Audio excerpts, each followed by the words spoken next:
Dear Miss Love, ako si Carl, 22 years old.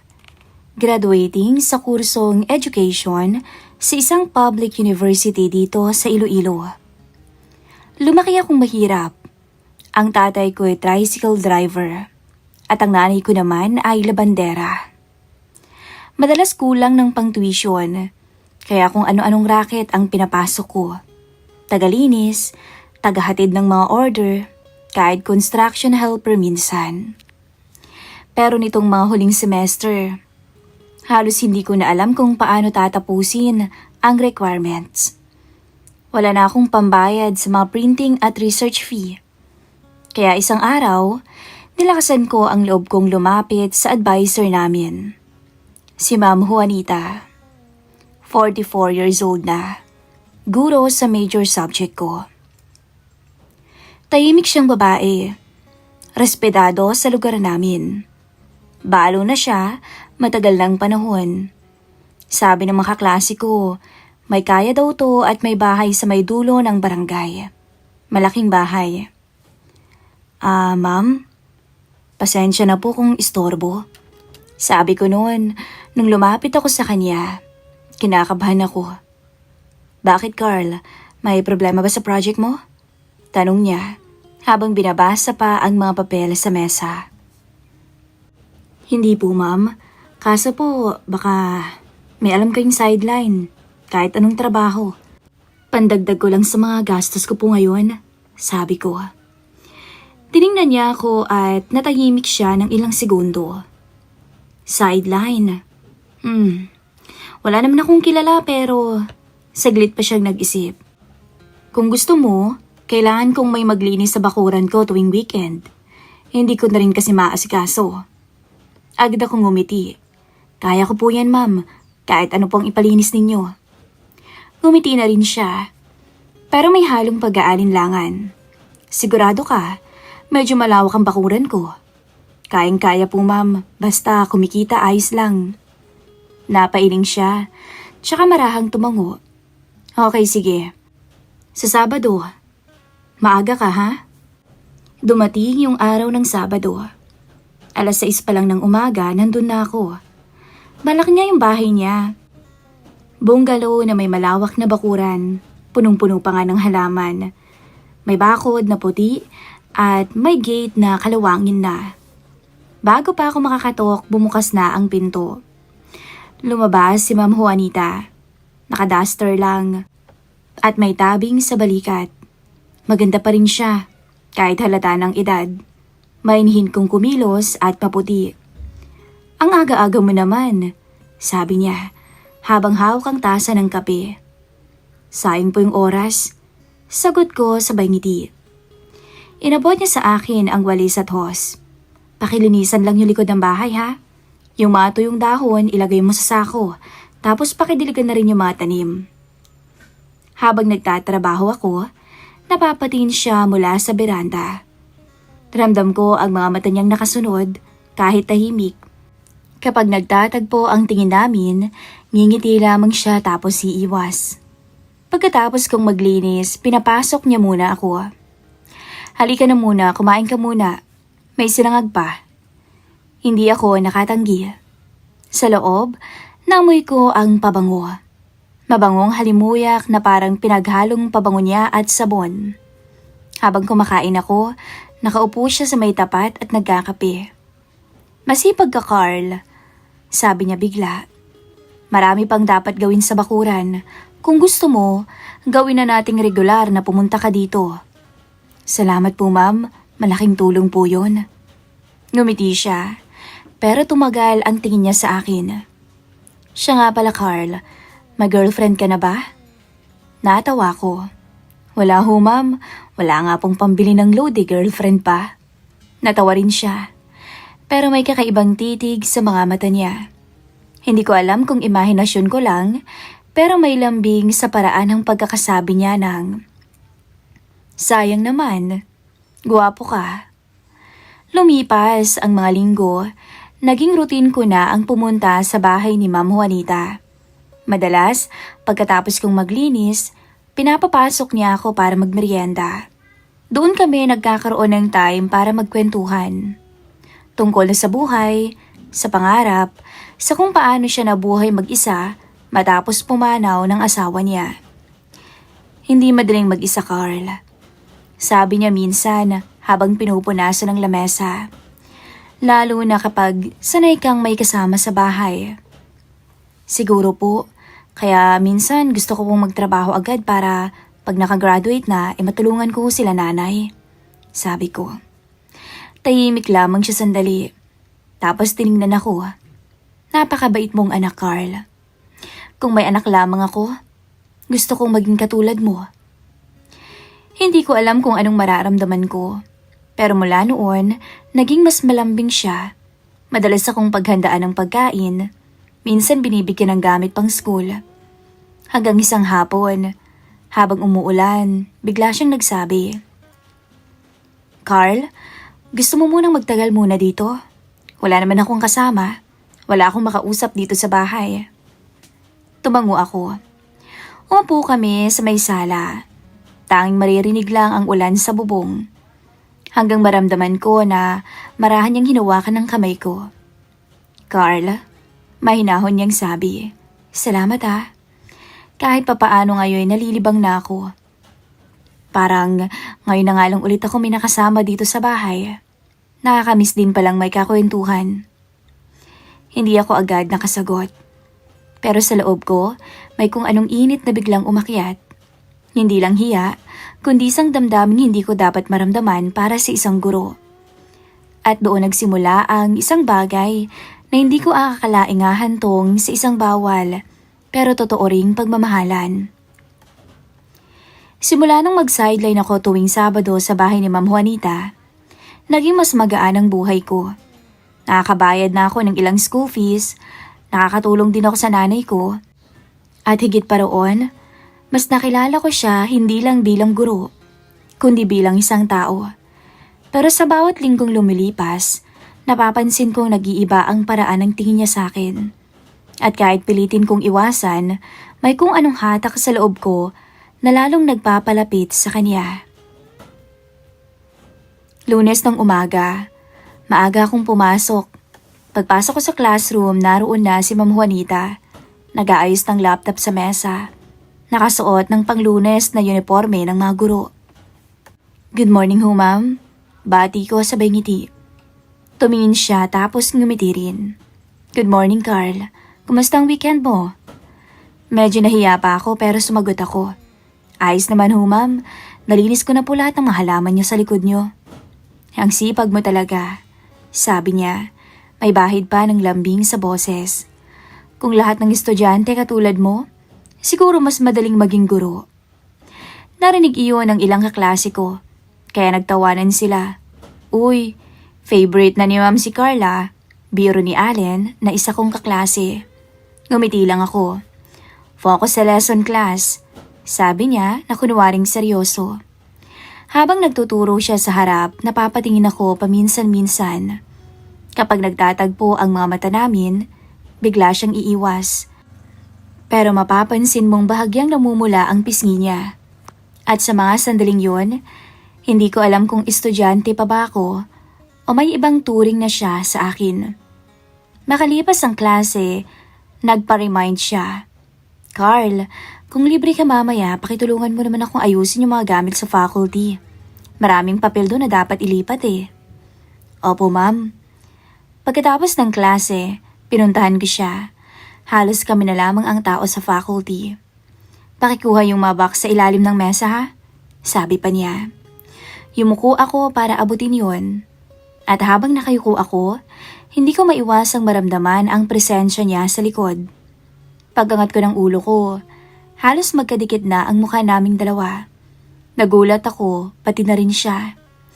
Ilang segundo lang pero parang humaba yung oras at pareho kaming natahimik. Sorry ma'am, sabi ko agad.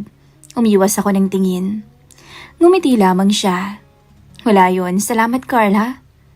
Nung mapalabas na ako, tinawag niya ako ulit. Carl, huwag mong kalimutan sa Sabado ulit, yung regular mong linis. Opo ma'am. Dumating yung araw ng Sabado. Maaga pa lang, nandun na ako.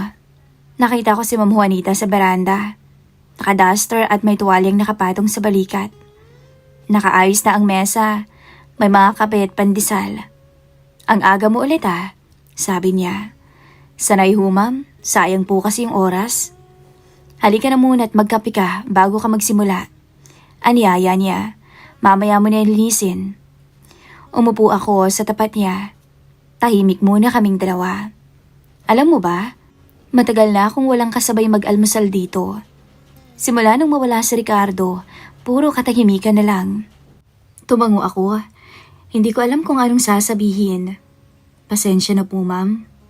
Huwag kang humingi ng sorry. Masaya nga ako na may nakakausap ulit. Sabi niya sabay ngiti. Napatingin ako sa kanya. Ang mga mata niya ay may lungkot. At ang mga sandaling yon, para bang hindi ko siya guro. Parang isa siyang babaeng matagal nang nag-iisa at ako isang binatang biglang naaawa o baka nga nahuhulog. Pagkatapos kong maglinis, nagpaalam na ako. Ma'am, tapos na po ako. Uuwi na ho ako at baka magluto pa si nanay. Sandali, sabi niya. Pakibuhat muna tong paso. Napakabigat kasi. Inabot ko yung paso. Pero habang kinukuha ko yun sa kanya para ilipat sa terrace, nadulas ako sa basa na sahig. Napahawak pa nga ako sa kanya. Pareho kaming natigilan nung magdikit ang katawan namin. Ilang segundo kaming tahimik. Naririnig ko yung mahinang tibok ng puso ko, pati ang malalim niyang paghinga. Ma'am, pasensya na po. Ayos lang. Bulong niya pero hindi siya nakakilos agad. Nagtagal ang titigan naming dalawa, hanggang sa siya na mismo ang unang lumayo. Nangingiti, pero halatang naguguluhan. O siya, sige, mag-ingat ka sa pag-uwi mo ha? Sabi niya sabay balik ng tingin sa halaman. At habang naglalakad ako pa uwi, hindi ko matanggal sa isip ko yung mga mata ni Ma'am Juanita. Yung tingin parang may gustong sabihin, pero hindi naman masabi-sabi. Lunes ulit. Habang nagkaklase, ramdam ko na parang iniwasan ako ni Ma'am. Hindi siya tumitingin ng diretsyo at laging mabilis magsalita. Carl, ikaw nga ang mag-discuss ng part 2 ng lesson, sabi niya bigla. Kinabahan naman ako pero sumunod ako. At nung matapos, palakpakan naman yung mga kaklase ko. Very good, sabi niya. Pero hindi siya ngumiti gaya ng dati. Pagkalabas ng klase, naghintay ako sa labas ng faculty. Ma'am Juanita, tawag ko. O Carl, may problema ba? Wala ho, pero may problema ho ba tayo? Tanong ko. Tumingin siya saglit, tapos nagbuntong hininga. Wala Carl, ayoko lang masanay akong nandyan ka. May hangganan ang dapat nating turingan. Natahimik ako. Alam ko namang tama siya. Pero sa puso ko kasi, iba na yung nararamdaman ko. Ma'am Juanita, hindi ko po alam kung bakit pero kapag nandyan naman kayo parang gusto kong magtagal yung oras. Nagulat siya sa sinabi ko. Sandaling tumigil sa paglakad. Tapos dahan-dahang lumapit. Carl, huwag ka magsalita ng ganyan. Totoo ho yun. Sagot ko pero mahina. Hindi ko naman ho sinasadya yun. Hindi siya sumagot. Pero sa mga mata niya, halata ang pag-aalinlangan at pagnanais na ayaw aminin. Kinagabihan nakatanggap ako ng text mula sa kanya. Carl, huwag ka na munang pumunta sa Sabado ha. Kailangan ko lang magpahinga. Binasa ko yun ng paulit-ulit. Hindi ko alam kung galit siya o tinatakasan lang niya yung nararamdaman naming pareho. Pero sa loob ko, alam kong hindi ko na kayang umiwas. Dahil kahit alam kong mali, kahit delikado, may parte sa akin na umaasang muli akong papupuntahin ni Ma'am Juanita sa bahay niya.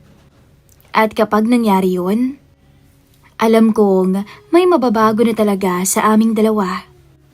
Mag-aalas 7 ng gabi nun. Pero ako, hindi mapakali. Mula nung matanggap ko ang text ni Ma'am Juanita na huwag ka na munang pumunta sa Sabado. Parang may butas na iniwan sa dibdib ko. Hindi nga ako nakakain eh. Gusto kong maintindihan kung bakit parang bigla na lang niya akong iniwasan. Kung may nagawa ba akong mali.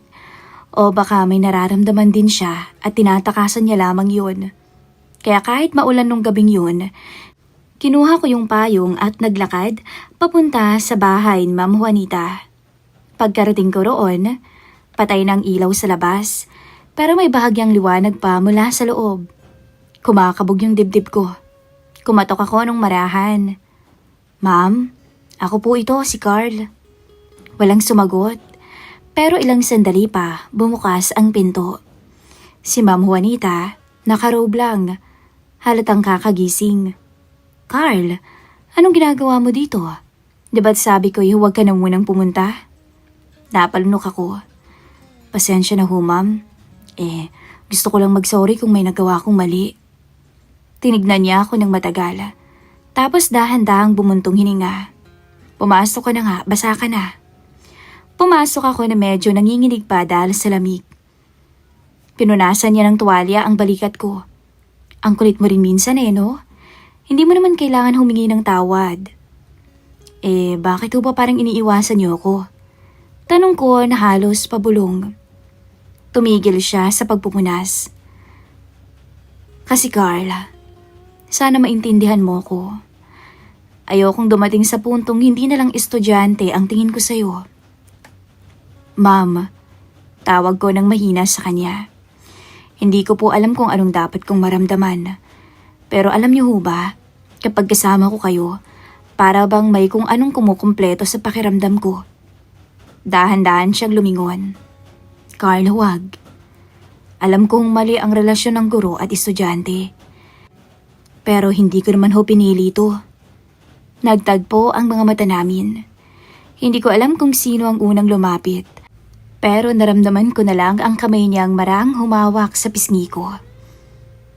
Bata ka pa. Mahina niya tong sabi. Pero marunong na ho akong magmahal. Sagot ko naman. Dahan-dahan siyang umupo sa may sofa. Tumabi ako, hindi nagsasalita. Ramdam ko ang amoy ng kanyang pabango. Ang banayad na paghinga niya. Carl, sabi niya na halos pabulong. Minsan, ang puso ng tao, kahit gaano katalino, nagkakamali pa rin. Paano po kung yung pagkakamaling yun ang nagpapasaya sa atin? Sagot ko. Ngumiti lamang siya. Ikaw talaga? Hinawakan ko ang kamay niya. Walang kumikibo.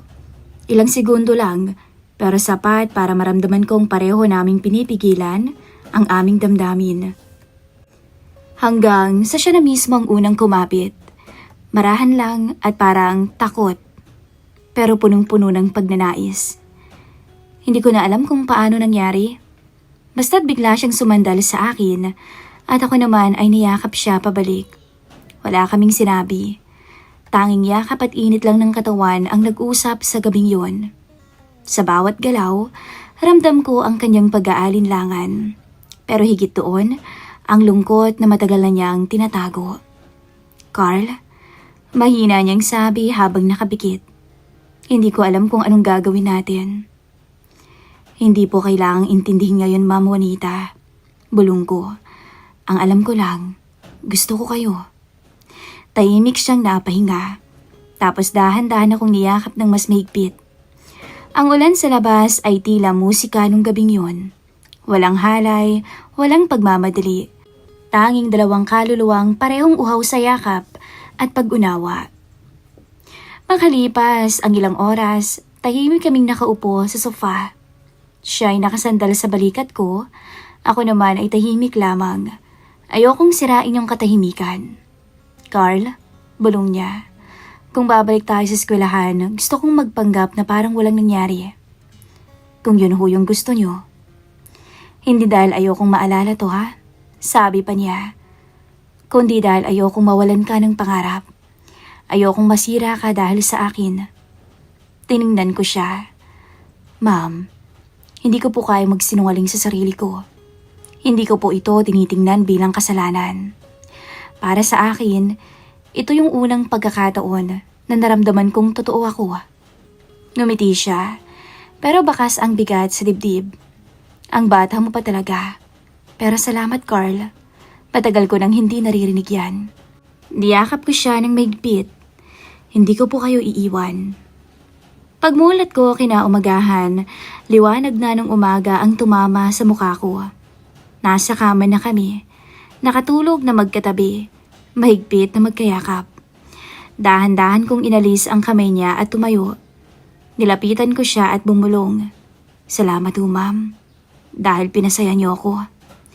Bago ako tuluyang lumabas, narinig kong nagsalita siya, kahit nakapikit pa. Carl, huwag mo akong tawaging ma'am kapag tayo lang. Napatigil ako. Tumingin sa kanya. Ano namang gusto mong itawag ko sa inyo? Ngumiti siya. Juanita. At doon ko napagtanto na kahit mali, kahit nakatago, hindi na siya basta guro lang. Isa na siyang babaeng naging bahagi ng puso ko. Lunes, pagpasok ko, naroon na siya sa harap gaya ng dati. Desente, kalmado, parang wala lang. Pero sa unang pagkakataong nagtagpo ang mga mata namin, pareho kaming napangiti ng lihim.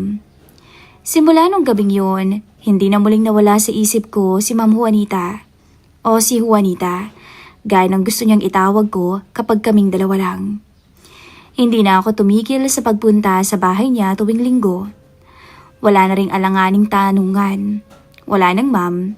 Kapag nasa bahay siya, ako lang ang tao roon. Kapag nag-usap kami, parang hindi guro at estudyante, kundi dalawang taong nakatagpo ng katahimikan sa isa't isa. Sa paaralan, pareho naming pinipilit maging normal. Pero sa bawat sulyap, sa bawat lihim na mga ngiti, malinaw sa aming dalawa. May koneksyon na hindi pwedeng maputol.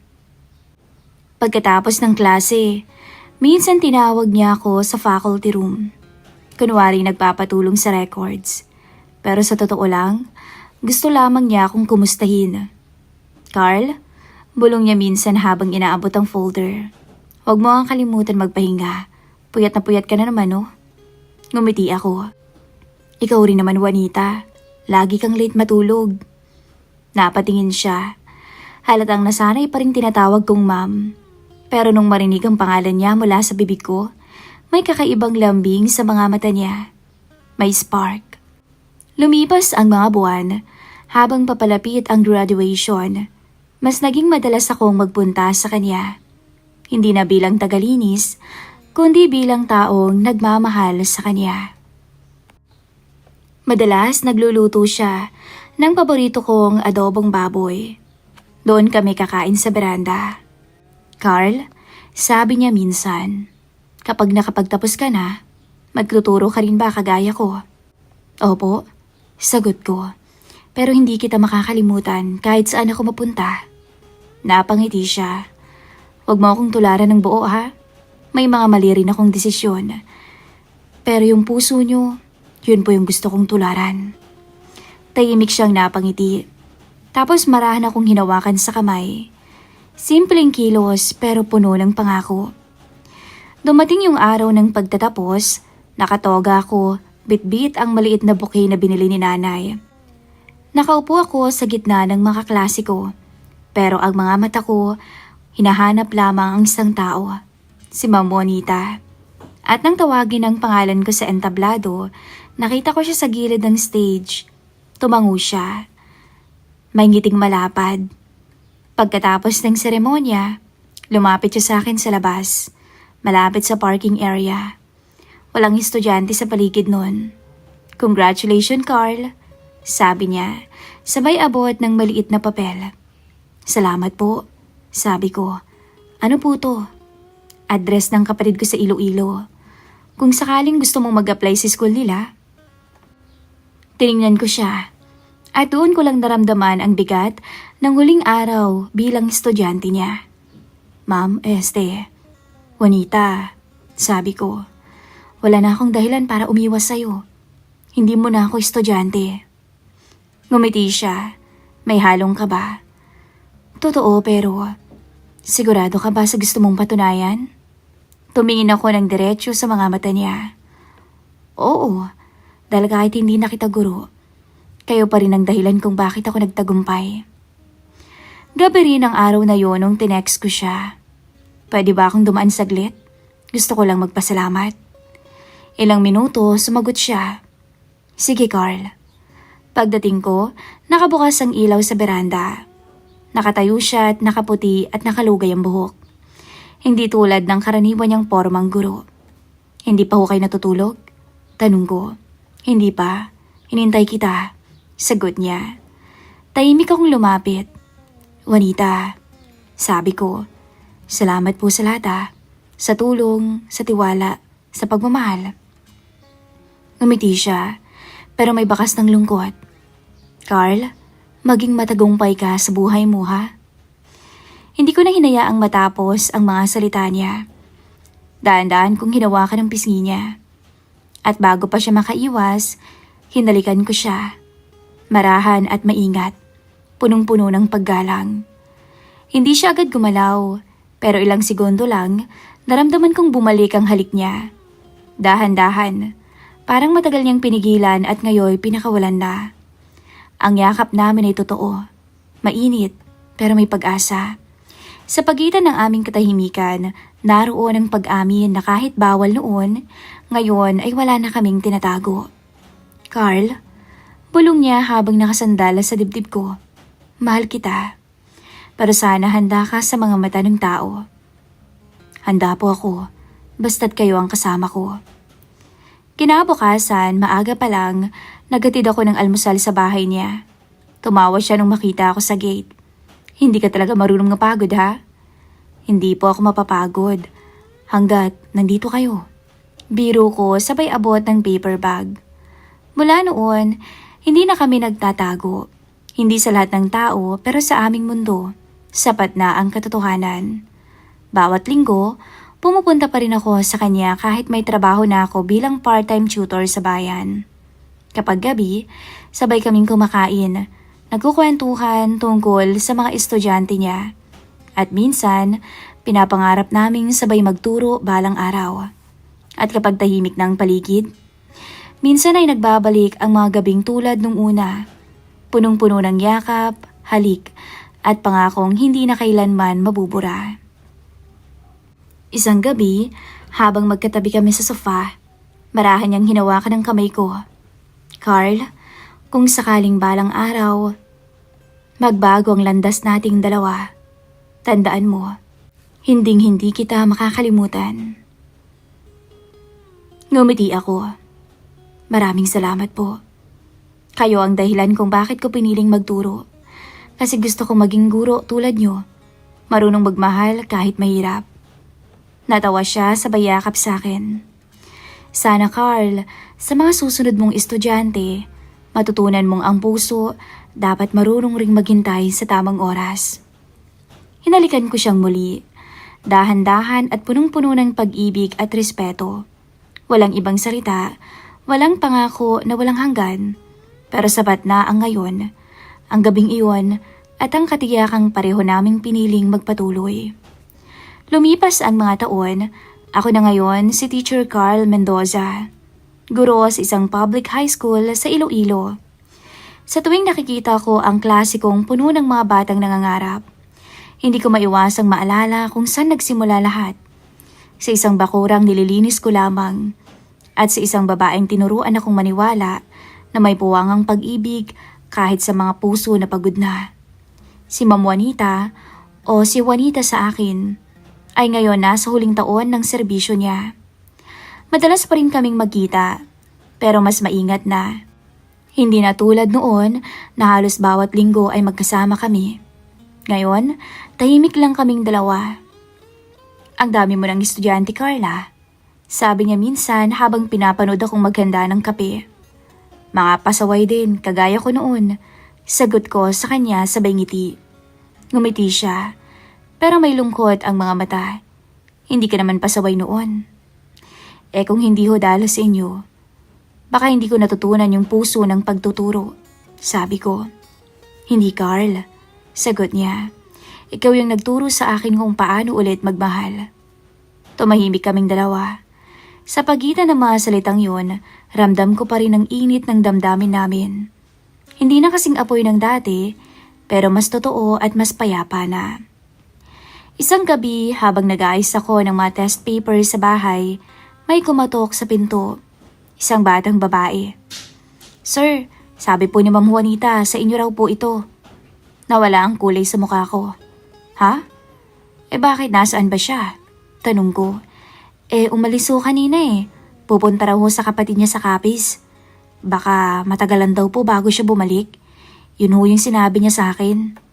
Nung umalis yung bata, agad kong binuksan yung liham, sulat kamay, at pamilyar ang amoy ng pabangong madalas niyang gamitin. Kung binabasa mo to, Carl, baka nakaalis na ako. Ayokong sabihin sa'yo ng harapan kasi baka pigilan mo naman ako. Matanda na ako, pagod na rin, pero alam mo, masaya ako dahil nakilala kita. Maraming taon nang lumipas, hindi ko man masabi ng harapan, pero araw-araw ako nagpapasalamat na dumating ka sa buhay ko. Alam kong hindi tayo kailanman magiging tulad ng ibang magkasintahan. Pero sigurado kung wala ring makakaintindi ng pagmamahalan natin maliban sa atin. Kung sakaling dumating yung araw na hindi mo na ako makita, huwag kang malungkot. Ipagpatuloy mo yung pagtuturo mo. Yung klase ng pagtuturo na may puso. Dahil doon mo ako palaging mabubuhay. Pagkabasa ko, napaupo ako. Tahimik lang ako pero ramdam ko yung bawat bigat ng letra. Hindi yun pamamaalam ng tuluyan, kundi pagpapaalala na minsan, sa pagitan ng guro at estudyante, may kwentong hindi kailangan ipaliwanag sa mundo. 2 taon matapos umalis ni Juanita, nakatanggap ako ng balita mula sa kapatid niya. Pumanaw na raw siya. Sakit sa puso. Tahimik ako buong gabi. Binuksan ko yung kahon ng mga lumang gamit ko. At doon ko nakita yung maliit na panyo na lagi niyang dala. Amoy na amoy ko pa rin ang pabango niya. Sa araw nung kanyang libing, ako mismo ang nagbigay ng huling mensahe. Sinabi kong, hindi ko siya nakilala bilang guro lang. Sabi ko sa harap ng mga dating kasama niya, nakilala ko siya bilang isang taong nagturo ng tunay na kahulugan ng malasakit, ng pagmamahal, at ng pagkatao. Pagkatapos ng seremonya, dinala ko yung mga bulaklak sa lumang bahay niya. Pumasok ako at umupo sa beranda. Doon sa parehong upuang madalas naming tambayan. "Juanita," bulong ko. Hindi ko man kayo nakasama sa dulo.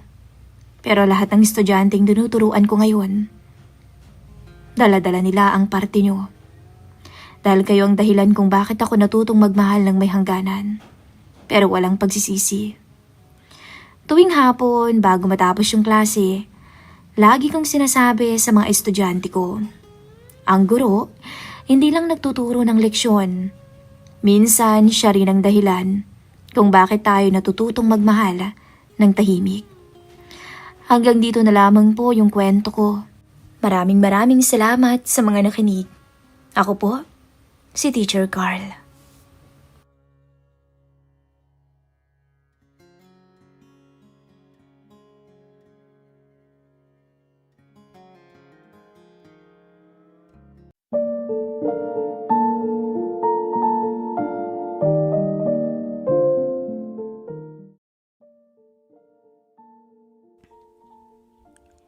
Magandang araw.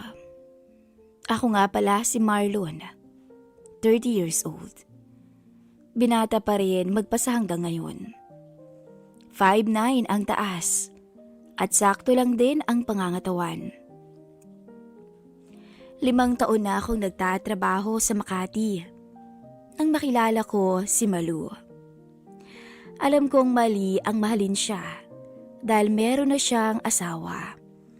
Pero hindi ko napigilan ang sarili ko. Lalo na nung minsang mahulog kami sa isang nakaw ni sandali na naging dahilan ng aming pagkakasala.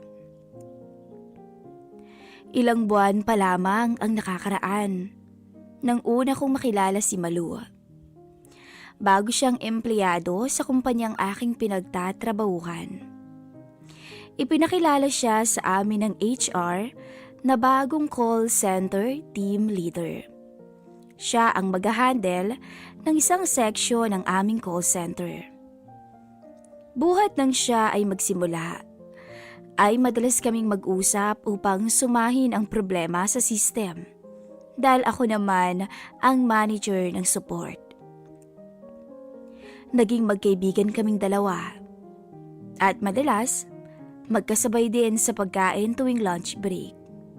Kung minsan pa nga, nag-share pa kami ng aming mga baon at kung minsan ay nagkakayayaan din sa labas mag-lunch lalo na kung Biyernes. Maganda at mabait na babae si Malu. Morena, mahaba ang maitim na buhok at makinis ang kutis.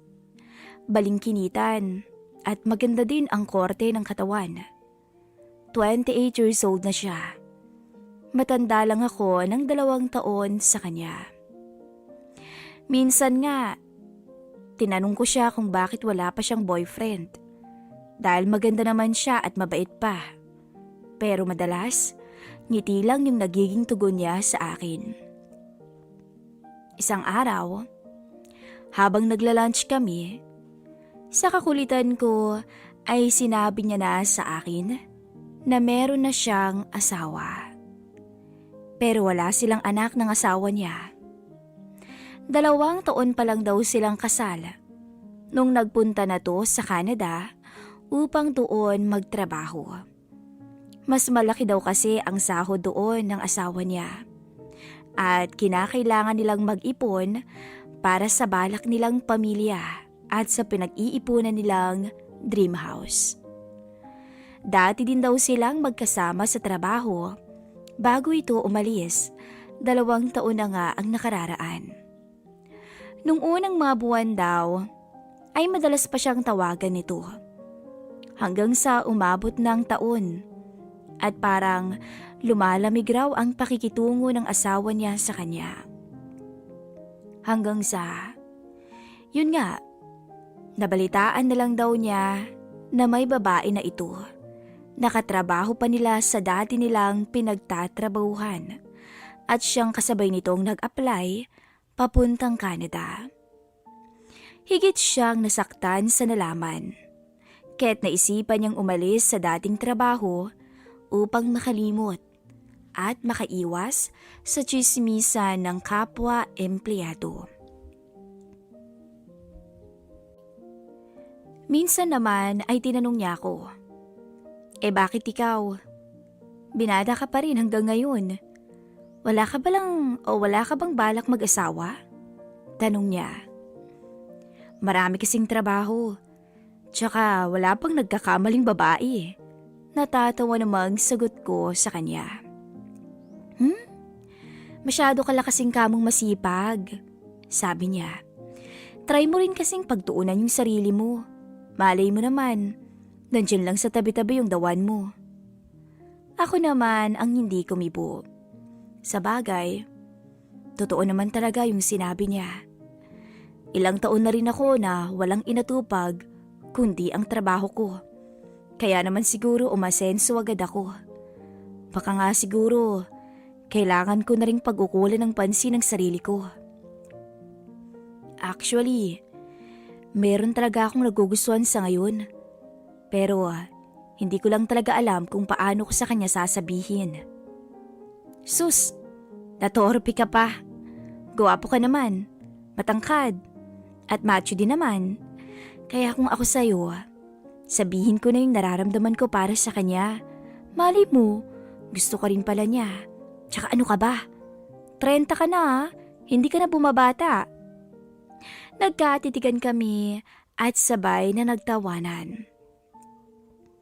Nakakagiliwan ko si Malu. At paminsan-minsan ay nangungulit na talaga sa isipan ko na ligawan ko na siya. Ngunit mabilis ko ring inaalis sa aking isipan dahil nararamdaman ko na mahal pa rin ni Malu ang kanyang asawa.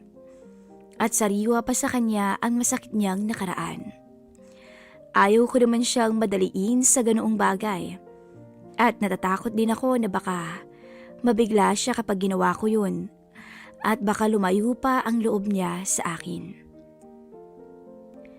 Naging malapit kaming magkaibigan ni Malu. Habang tumatagal, ay nahuhulog ang kalooban ko sa kanya. Hindi ko naman masabi-sabi ang aking damdamin dahil ayokong masabi niya na sinasamantala ko ang pagiging malapit naming dalawa. Iniisip ko na lang, isang araw, masasabi ko rin ang nararamdaman ko para sa kanya. Tanghali. Kumain kami sa labas kasama ang 3 pang empleyado sa opisina. Pagkatapos kumain, ay nagkayayaan na manood ng sine dahil Biyernes noon at walang pasok kinabukasan. Gusto naming lahat ang movie, ngunit dahil sa may pamilya na ang 2 naming kaopisina, ay kaming 3 na lang nila Malu at ni Jean na HR officer ang nagkasundong manood sa SM. Madali kaming nagpunta sa SM pagkatapos ng opisina.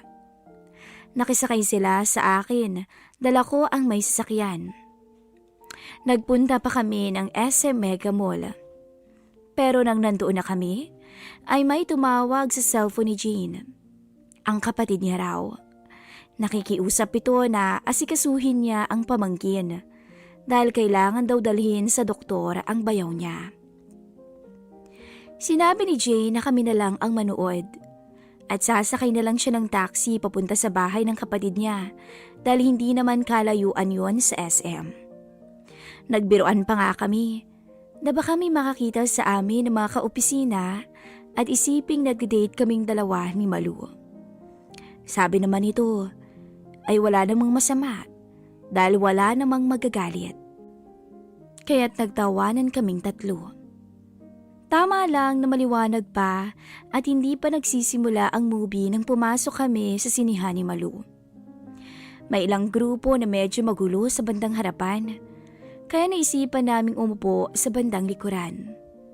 Walang masyadong tao sa lugar na aming inupuan. Hinintay namin na simulan na ang palabas. Malamig sa loob ng sine, dahil na rin siguro sa maulan ng panahon. Hindi nagtagal, ay dumilim na sa loob ng sinihan at sinimulan na ang movie. Maganda ang palabas, ngunit sa kalagitnaan ng movie ay hindi ko naiwasan na mapansin ang palihim na lambingan ng magnobyo na hindi kalayuan sa aming harapan. Mukhang iba ang pinagkakaabalahan ng 2 sa dilim dahil kapuna-puna ang kanilang mga kilos na alam kong napapansin din ni Malu. Pilyo at makulit ang lalaki at talagang hindi papaawat kahit na minsan ay nakikita kong sinasaway ito ng kasintahan. Maya-maya ay aninag kong bumaba ang halik ng lalaki sa leeg ng nobya hanggang sa napayakap na lang ang babae sa ulo ng nobyo. Lalo tuluyang naging mapanghas ang lalaki kahit pa alam niyang pwede silang mapansin ng ibang nanunood sa sinihan.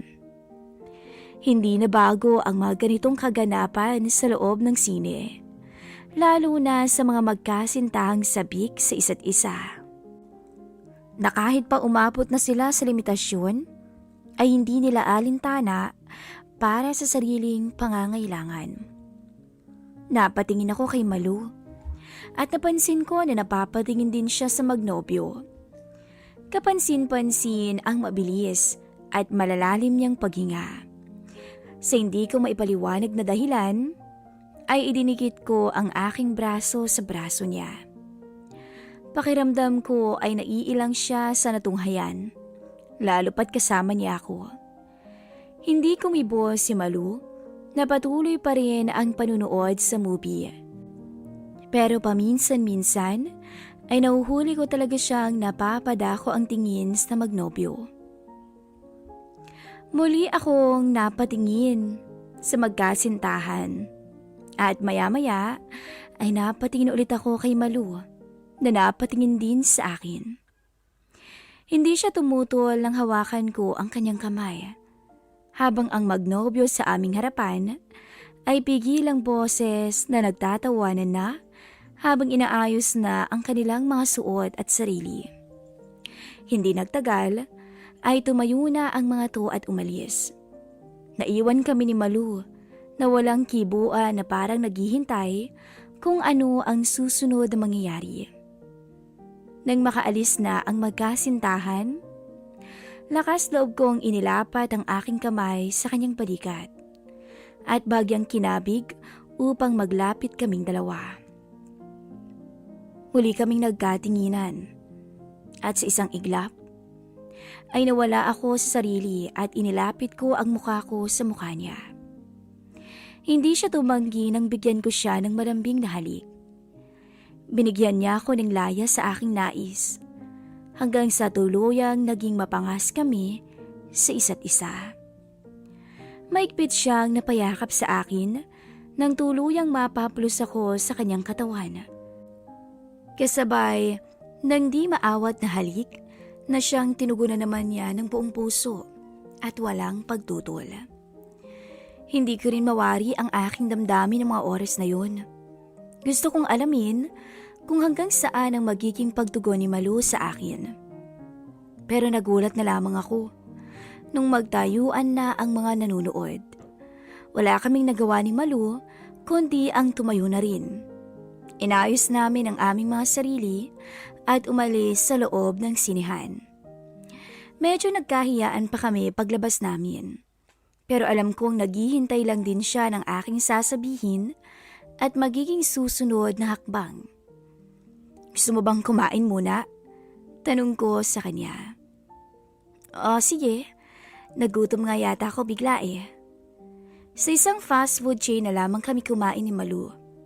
At habang kumakain, ay medyo naging awkward ang pag-uusap namin. Alam kong nahihiya siya sa nangyari kanina. Ako man ay hindi alam ang sasabihin. So, saan mo gustong pumunta pagkatapos nito? Tanong ko. Ikaw nang bahala, Marlon. Sagot niya. Okay lang ba sa'yo kung itutuloy natin yung kanina sa sinehan? Pero kung ayaw mo, magsabi ka lang. Medyo nahihiya pang sabi ko. Tumango si Malu at dahil sa tangong yun, ay napangiti ako at wala na akong sinayang pa na oras. Pumunta kami sa aking apartment. Dahil nag-iisa lang naman ako, ay walang istorbo. Pagdating sa apartment ay diretso kami sa aking kwarto.